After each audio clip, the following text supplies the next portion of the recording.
go to the next speaker, John Sizemore. Sizemore.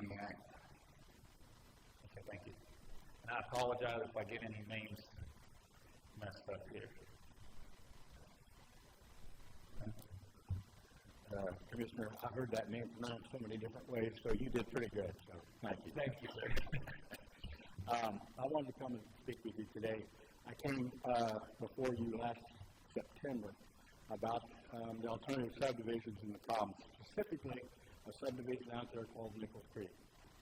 Saturday we had a storm, 2.46 inches of rain at my place, Nichols Creek. I'm going to show a video to bring it up of what has occurred in Nichols Creek as we speak. Go ahead and run that now.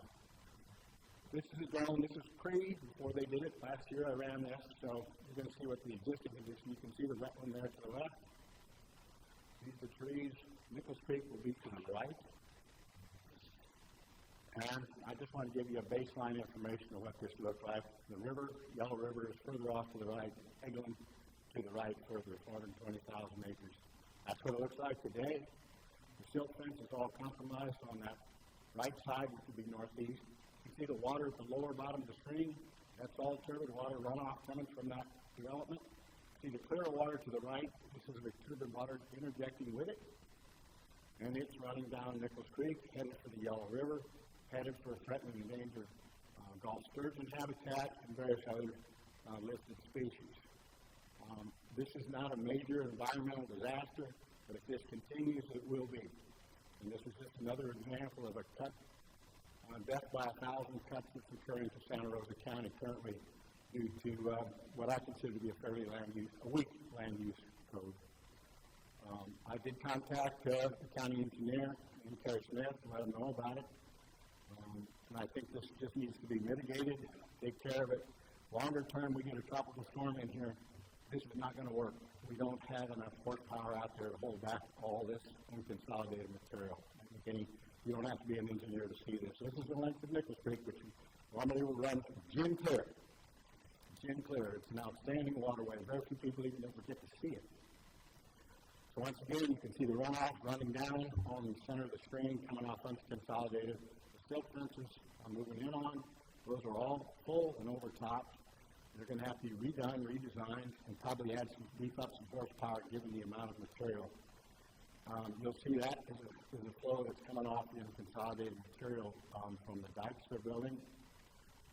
That is more of the washout, more washout. The creek is directly behind that. I'm amazed at the lack of a buffer for that type of a stream. That would not cut mustard in most places I've ever lived. But yet, it seems to be perfectly okay here to pollute the stream.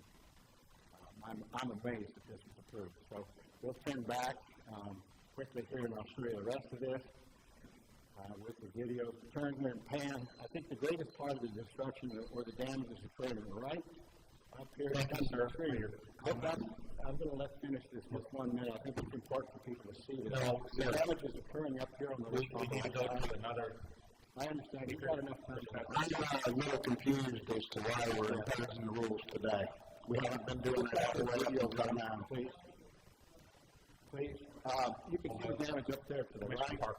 You can see the flow coming down on the right side of that dike. That is all heading for the creek. All that material unconsolidated.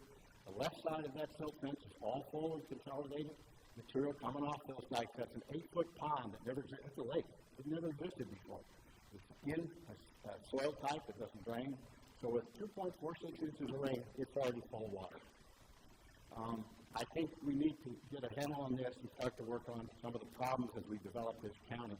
What we're doing, even though it's best management practices, it's not sufficient for what we're doing. I'm sorry, it just isn't going to work. I think we need to have some sort of a stormwater management workshop, pull together some great minds to start fixing this problem. All that's unconsolidated material that